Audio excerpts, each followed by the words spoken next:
Okay, I've tried to film this video for like a month, and I just don't have time.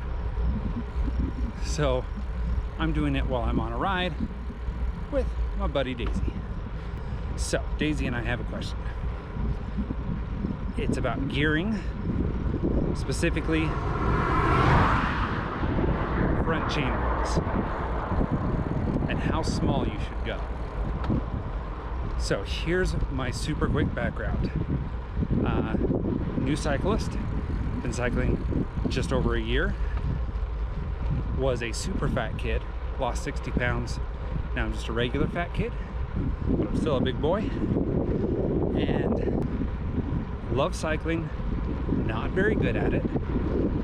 But this year I want to try racing just to see what I can do.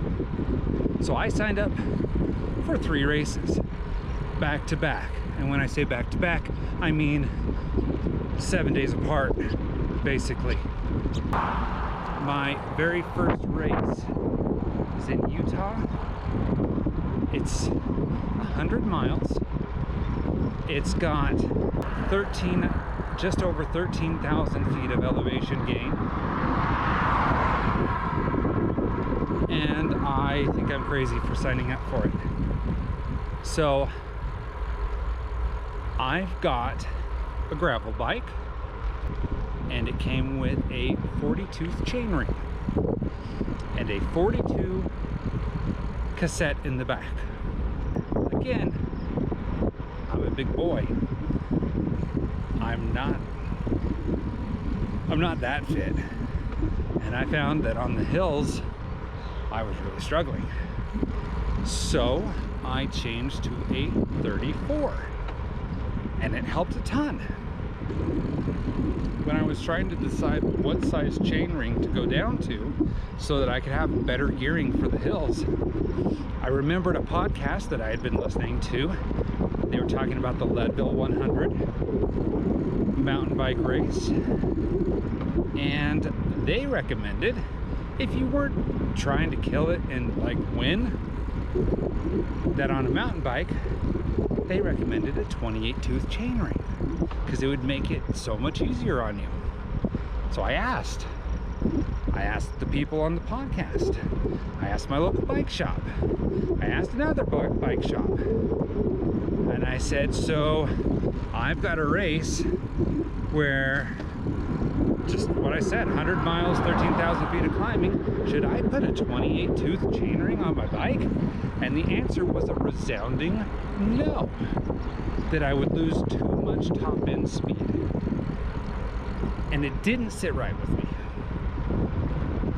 because at least for my race, my fitness, this race, there's no flat.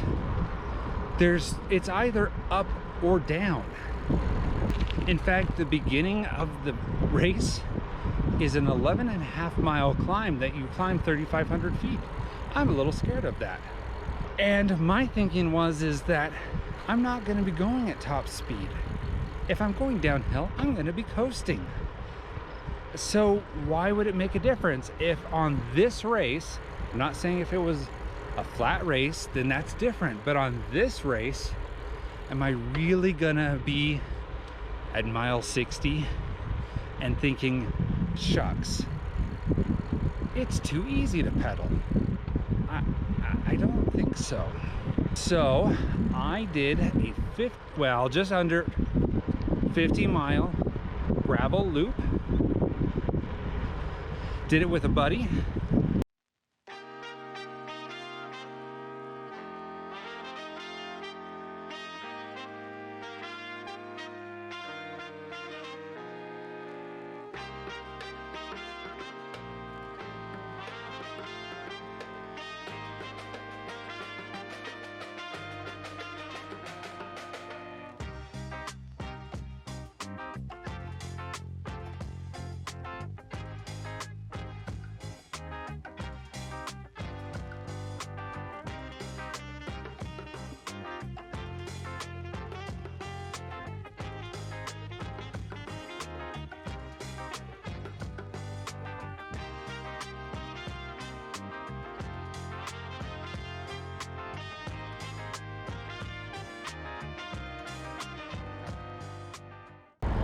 We did it in 4 hours, 37 minutes and some change. I just did it again 2 days ago with a 28 tooth chainring. So the first time I did it, I went with a 34. This time I went with a 28. I wanted to see if it would really make me any slower, and even if it did, if I finished and wasn't completely spent, that makes for a more enjoyable day for me. So I did it 2 days ago.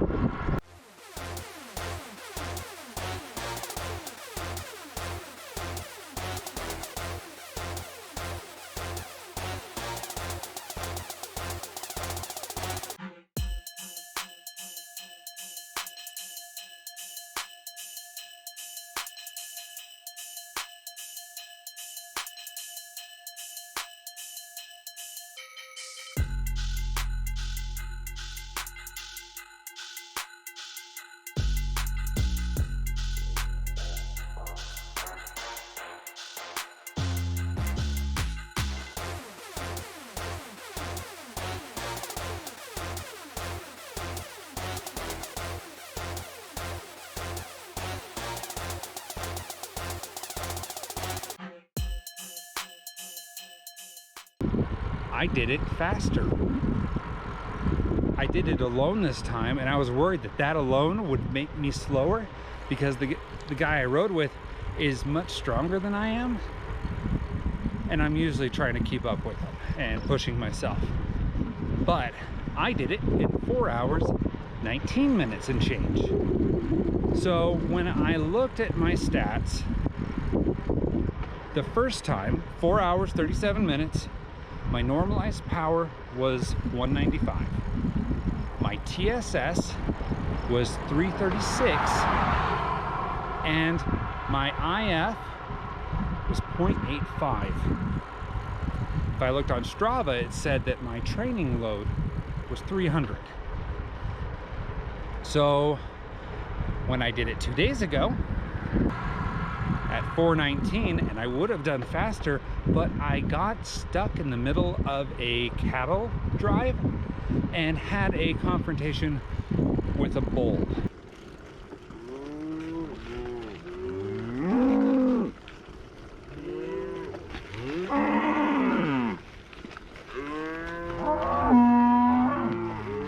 It's all right. Whoa there. Whoa, Bessie.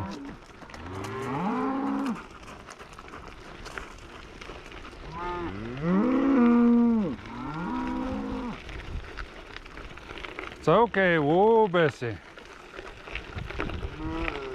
Whoa there.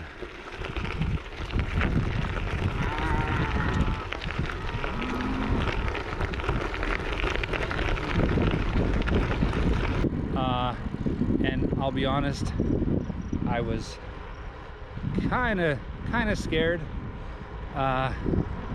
There was like no protection around. The cowboys were like a mile behind me, and if that bull had charged, there was nothing I could do. So that's why I called it Bessie, is because my mind wasn't thinking that that's a bull. It's not a female, so I called it Bessie. Maybe that's why it was pissed off. Anyways, had I not gotten stuck in that, I would have done it even faster. But still faster, 419. Normalized power was 180. TSS was 256. And my IF was 0.77. My Strava training load was 239. So I did it faster. It was easier. I burned less calories.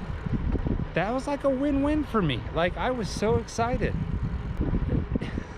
If I'm doing some flat course, then yeah, it's stupid to put a 28 tooth chainring on your bike, because like my max speed is 20 miles an hour if I'm cranking as fast as I can, and maybe with the wind to help.